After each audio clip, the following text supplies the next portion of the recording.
Vance pulled his coat tighter around him as he stepped out of his car. The cold mountain air hit his face, sharp and fresh. He had always loved the mountains, the snow-covered peaks, the quiet beauty, the way the world felt peaceful up here. It was exactly what he needed. Life had been exhausting lately. Too many cameras, too many questions, too many people waiting for him to fail. This ski trip was supposed to be his escape, just a few days away from everything. No reporters, no politics, just him, the snow, and the silence. But peace wasn't what he found. The moment he stepped into the ski resort's main lodge, he felt it, the shift in the air. A few people turned their heads. Some whispered.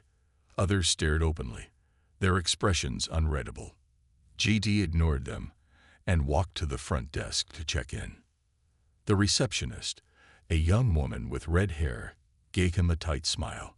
"Welcome to Evergreen Ski Resort, Mr. Vance. Your reservation is confirmed."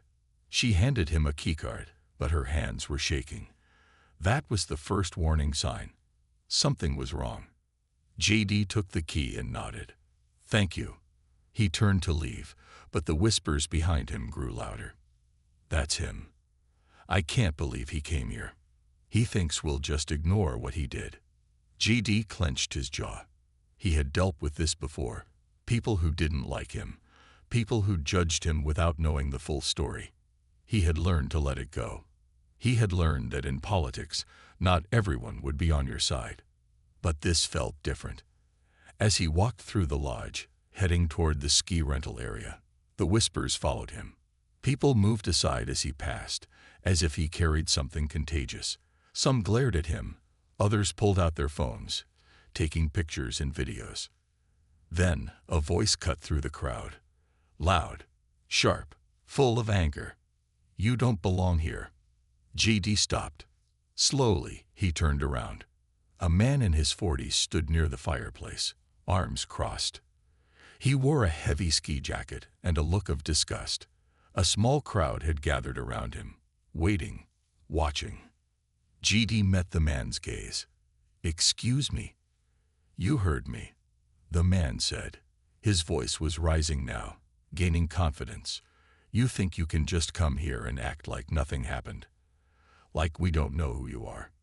JD felt his heart pound. He had no idea what this man was talking about. "I don't know what you mean," JD said carefully. "I'm here for a vacation, just like everyone else." The man let out a bitter laugh. "A vacation? After everything you've done?" More voices joined in.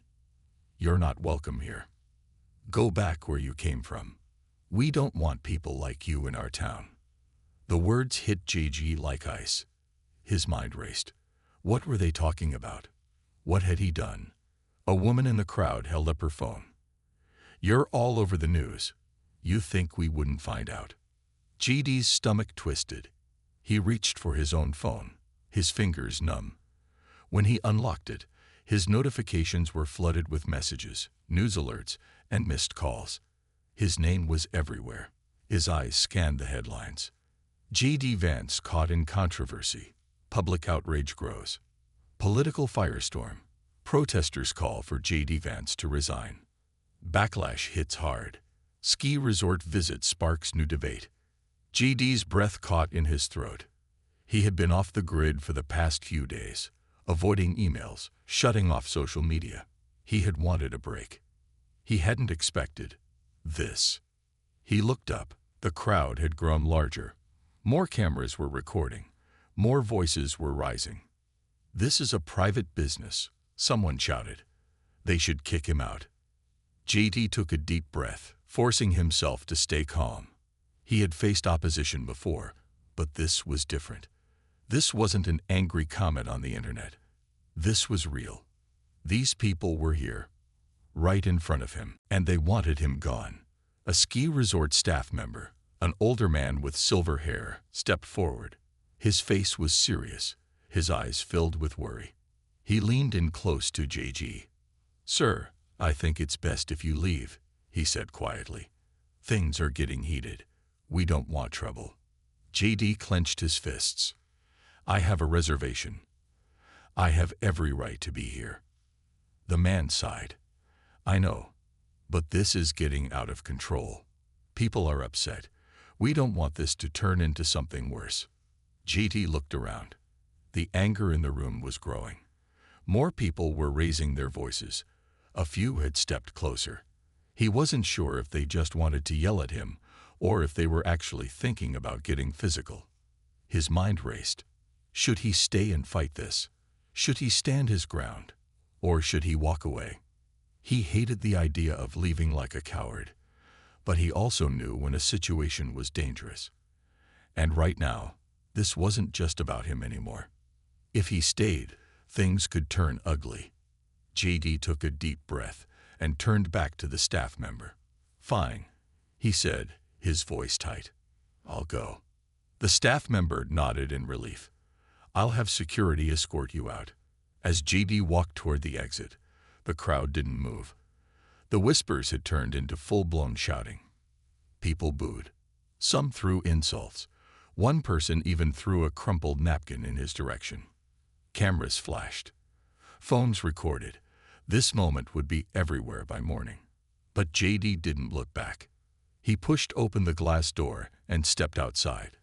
The cold air hit his face again, but this time it didn't feel refreshing. It felt harsh.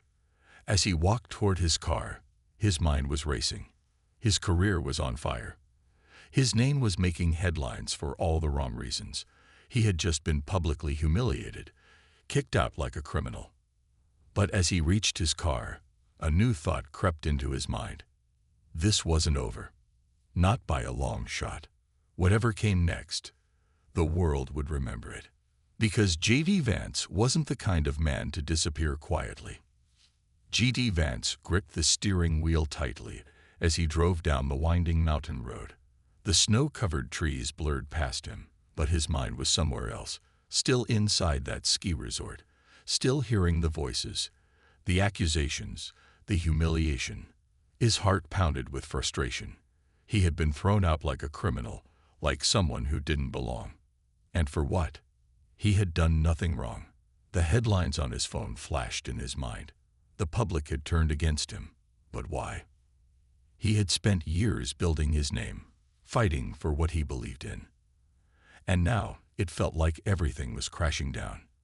His hands tightened around the wheel. No, this wasn't over. He wouldn't let it end like this. His enemies wanted him to disappear, to stay quiet, to accept defeat. But JD Vance was not a man who backed down. As the snow-covered road stretched ahead, a plan began forming in his mind. He would not let them control the narrative. He would not let them win. The world had just humiliated him, but soon, they would be the ones left speechless. JD Vance pulled over to the side of the road, his breath fogging up the windshield as he stared at the snowy landscape ahead. The anger inside him burned hotter than ever. He had spent his life fighting against those who underestimated him, those who wanted to silence him. But this, being humiliated, thrown out like he didn't matter. No, he wouldn't accept it. He unlocked his phone, scrolling through the headlines, the tweets, the endless flood of opinions. Some people cheered his downfall, others mocked him. But there was something else too, people who were waiting. People who wanted to see what he would do next. And that's when he made his decision. JD wasn't going to hide. He wasn't going to issue some weak apology or disappear into the shadows. If the world wanted a response, he was going to give them one they would never forget. He would face this head-on, in his own way, on his own terms. He opened his camera, hit the record button, and took a deep breath. His face was still tense from the cold, but his eyes burned with determination. "This is JD Vance," he said, his voice steady. "And I have something to say." In that moment, he wasn't just speaking to his followers. He was speaking to the entire nation.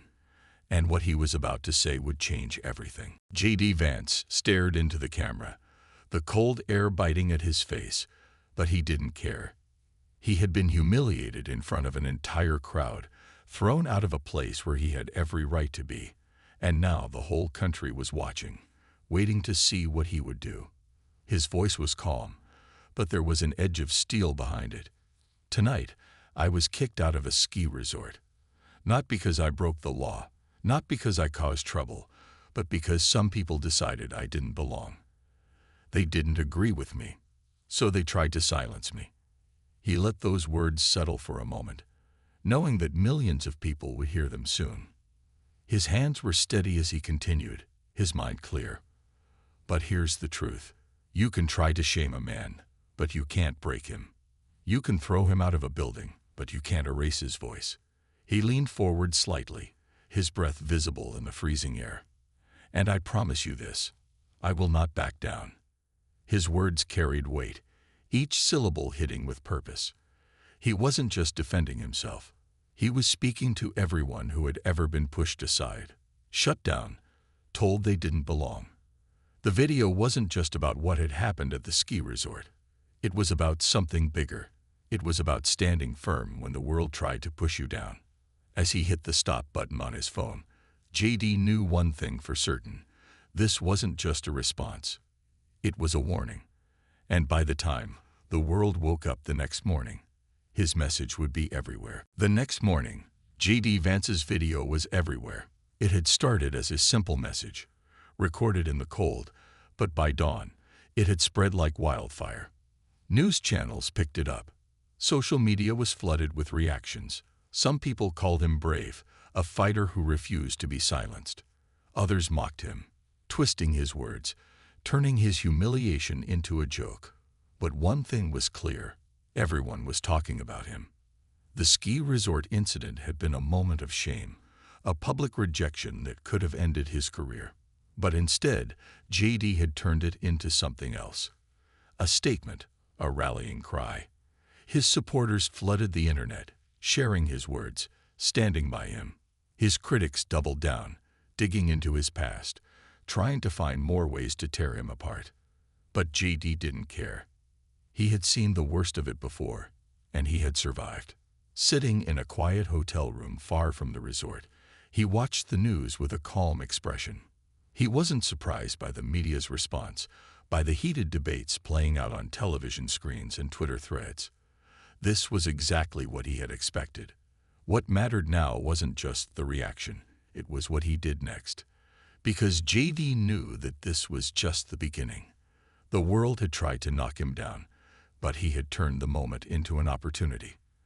And now, with the nation's attention fixed on him, he was ready for his next move. Something big, something no one would see coming. JD Vance knew he had to act fast.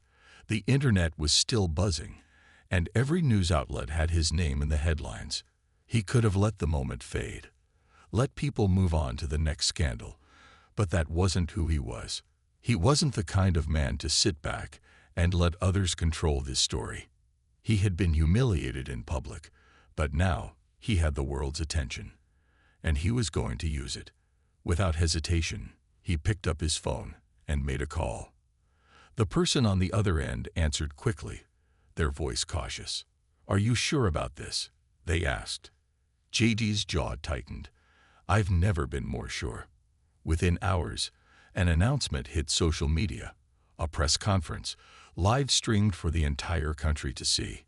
No reporters twisting his words, no interruptions, just him standing in front of the world, saying exactly what he needed to say. As the countdown to the event began, speculation ran wild. What was he going to do? Would he apologize? Fight back? Announce something even bigger? The suspense was unbearable. And JD Vance knew exactly how to use it, because when he finally stepped in front of the cameras, his next words would change everything. The world watched as JD Vance stepped onto the stage, the lights bright, the cameras rolling. The room was packed.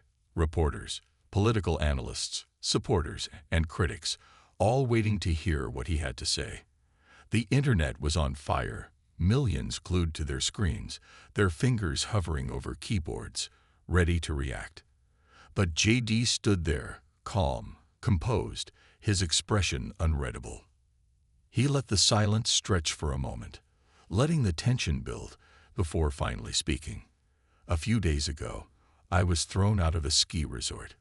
Not because I broke the law, not because I did anything wrong, but because some people decided that I didn't belong. They tried to humiliate me, to silence me, and they thought that would be the end of it. He paused, letting his words sink in. The room was silent. No one dared to interrupt. But what they didn't realize, he continued, his voice steady, is that they gave me something far more powerful than a quiet vacation. They gave me a reason to fight harder than ever before. The energy in the room shifted. Reporters scribbled furiously. Cameras zoomed in. JD took a deep breath, then dropped the bombshell. I'm not just here to talk. I'm here to take action. Starting today, I'm launching a national movement. One that stands against this kind of public shaming. One that gives a voice to those who have been silenced. Gasps filled the room. Twitter exploded. This wasn't just a response. It was a declaration of war. JD had turned his humiliation into power, his downfall into a new beginning. As he walked off the stage, he knew one thing for sure. The world had tried to write his story for him. But now he was taking the pen back. And this was just the beginning.